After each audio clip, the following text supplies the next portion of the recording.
Wewe nisikilize nikwambie. Wewe mwanamke mimi sitaki ugaigai. Nishakwambia mimi mtu mbaya mwanangu, mimi snitch. Ondoka kwa malaya zako.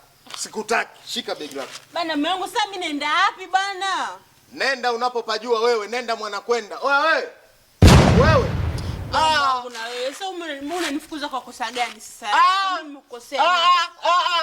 Mimi nikikwambia sikutaki. Mwanangu nenda kwenu. Mimi kwa babako hapo mpaka unapangangania. Yaani mwangu na wewe tu na mko unanifukuza niambia unitaki. Sikutaki. Nisemaje? Sikutaki.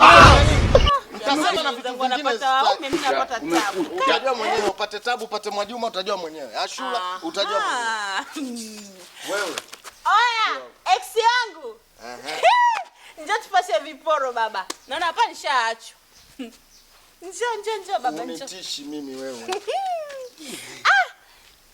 Nakwambia hapa nimefukuzwa. Bwana huyu kaamka humo ndani ananisimua ananiambia niondoke. Sasa yeye si ndo fursa tukapashe viporo baba. Unaonaje?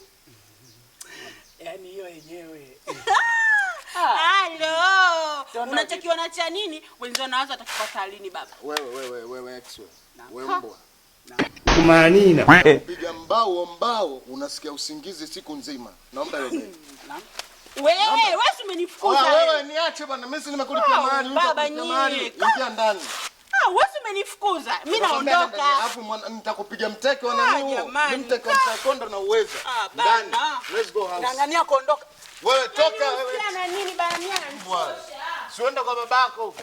Wewe sio unataka kuna nini hapa naita mshida. Mimi nimemtolea mahali huyu na simwachi. Hii ndio shida ya kuwa na maex mtaani. Ex anakaa nyumba jirani, tutahama huko. Bosi mmoja. Wewe!